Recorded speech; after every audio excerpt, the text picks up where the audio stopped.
O vigia grita, iceberg, bem à frente. O Titanic atinge o gelo. A água começa a inundar. Os passageiros da terceira classe são trancados. Não há botes salva-vidas suficientes para todos. O pânico se instala, os violinos tocam, o navio afunda.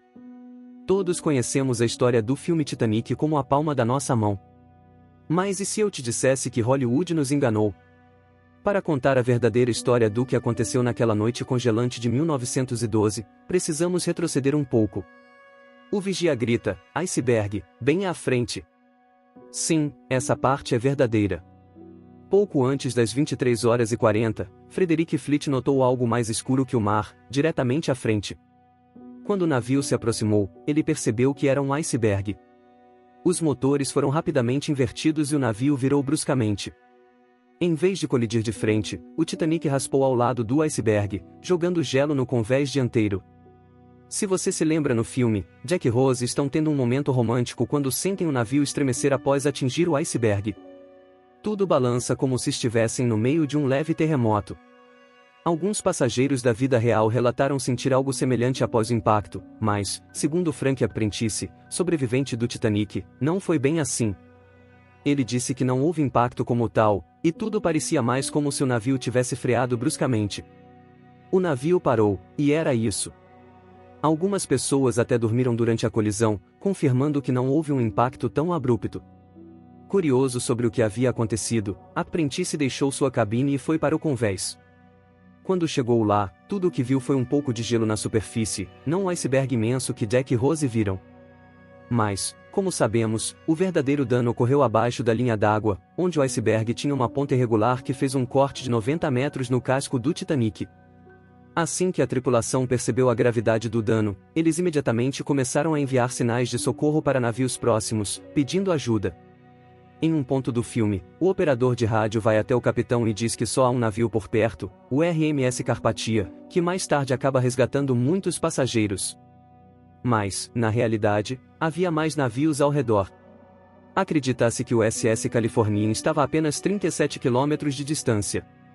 Esse navio pode ter visto o Titanic afundando, ou pelo menos seus foguetes explodindo no céu. Ainda assim, por razões que nunca entenderemos totalmente, eles não tentaram ajudar. Agora, as pessoas precisam sair do navio. Às 12h45, o bote salva-vidas número 7 foi o primeiro a ser baixado.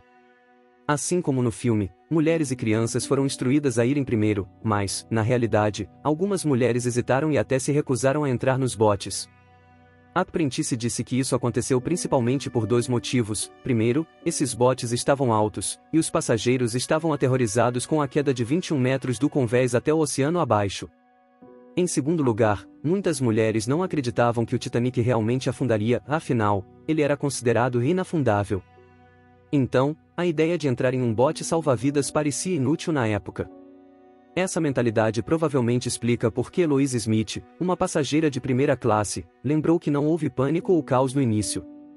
Outros sobreviventes confirmaram isso, dizendo que nenhuma mulher ou criança estava chorando. Mas uma coisa que preocupava a tripulação era a possibilidade de os botes salva-vidas cederem sob muito peso. Essa é uma das teorias para explicar por que os primeiros botes partiram com apenas uma fração de sua capacidade total, como o bote salva-vidas número 7, que carregou apenas 27 pessoas, apesar de poder levar até 65 no total. O Titanic tinha 20 botes salva-vidas, que podiam carregar cerca de metade das 2.200 pessoas a bordo naquela noite. Mas os passageiros não sabiam que não havia botes suficientes para todos. Enquanto as mulheres entravam calmamente nos primeiros botes salva-vidas, os músicos subiam ao convés. O único objetivo deles era tocar e manter os passageiros calmos. Esse é um fato bem conhecido, mas a verdadeira história é que alguns sobreviventes disseram que nunca viram ou ouviram a banda e nenhum violinista. Não é como se Hollywood tivesse enganado você.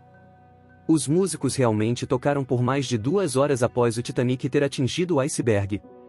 Talvez esses passageiros estivessem muito em pânico para notar as músicas, ou os músicos começaram a tocar mais tarde do que pensamos. Agora é hora de falar sobre o tratamento terrível que os passageiros da terceira classe receberam.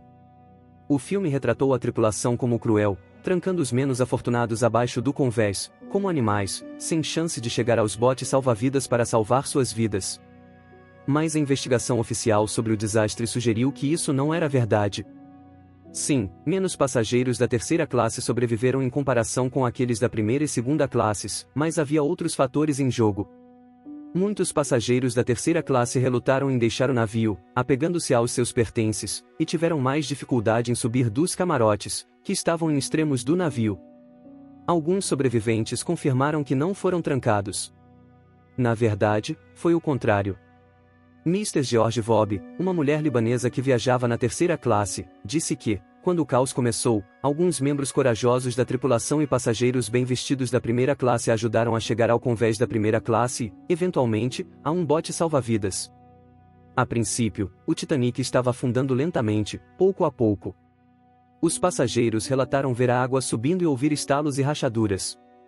Então houve um grande estrondo.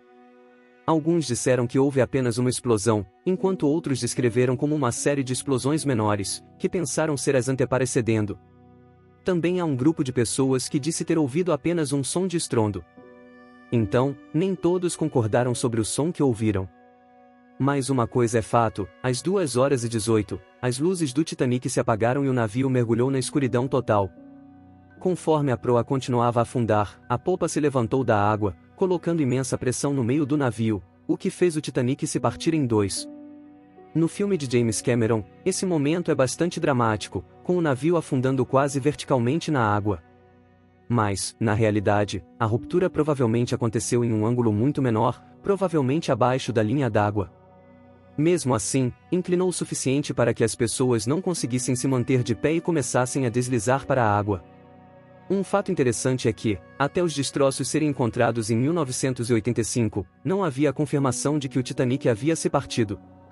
Até então, os sobreviventes davam relatos contraditórios. Pelo menos 8 sobreviventes afirmaram ter visto o navio se partir. Emily Rierson, uma passageira da primeira classe, descreveu como se o Titanic tivesse sido cortado ao meio com uma faca.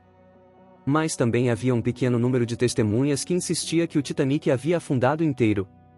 Na época, essa teoria era mais aceita porque a maioria das pessoas ainda não acreditava que o navio, supostamente indestrutível, pudesse se partir ao meio. Então, por que os relatos conflitantes? O que você não vê no filme, por razões óbvias, é o quão incrivelmente escuro estava quando a tragédia aconteceu. Era como estar em uma sala sem luz, onde você só consegue distinguir formas de sombras. Isso significa que os passageiros não podiam realmente ver o que estava acontecendo, e a maioria daqueles que estavam perto do navio ou perdeu a vida ou estava muito focada em tentar sobreviver para prestar atenção aos detalhes do naufrágio. Embora o filme de James Cameron não tenha capturado totalmente o quão aterrorizantemente escuro foi o desastre, a série de TV Titanic de 2012 fez um trabalho melhor ao mostrar o terror da escuridão naquela noite. Mesmo assim, a realidade foi muito mais escura e assustadora do que essas duas produções conseguiram retratar. Isso é tudo por hoje.